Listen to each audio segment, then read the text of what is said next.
નમસ્કાર કેડી ખાસ ખબર સાથે હું જયમિની સમાચારની શરૂઆત કરશું। તાપીથી તાપી જિલ્લામાં ગેરકાયદેસર રેતી ખનનનો મુદ્દો ફરી ચર્ચામાં આવ્યો છે। જે ચીચોરા ગામની સીમમાં વહેતી તાપી નદીમાં આધુનિક સાધનોની મદદથી ગેરકાયદેસર રેતી ખનન થતું હોવાના આક્ષેપો સામે આવ્યા છે।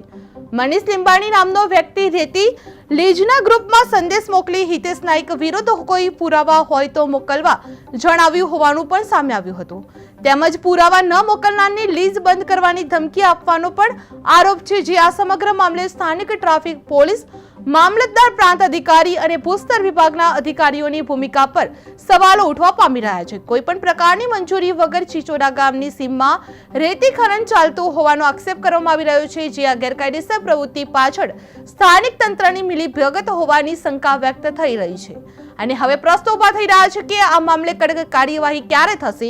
જે તાપીમાં ગેરકાયદેસર રેતી ખનન કરવાની ઘટના સામે આવી રહી છે। જે ચીચોરા સીમમાં આધુનિક મશીનરીથી ખનન થઈ રહ્યું હતું। જે અધિકારીઓની ભૂમિકાએ સવાલ ઉઠવા પામી રહ્યા છે। જે લીઝ ગ્રુપમાં ધમકીનો આક્ષેપને લઈને કાર્યવાહી ક્યારે થશે તે આક્ષેપ કરવામાં આવી રહ્યા છે। જે લીઝ ગ્રુપમાં ધમકીનો આક્ષેપ કરવામાં આવી રહ્યો છે કે કાર્યવાહી ક્યારે કરવામાં આવી રહેશે।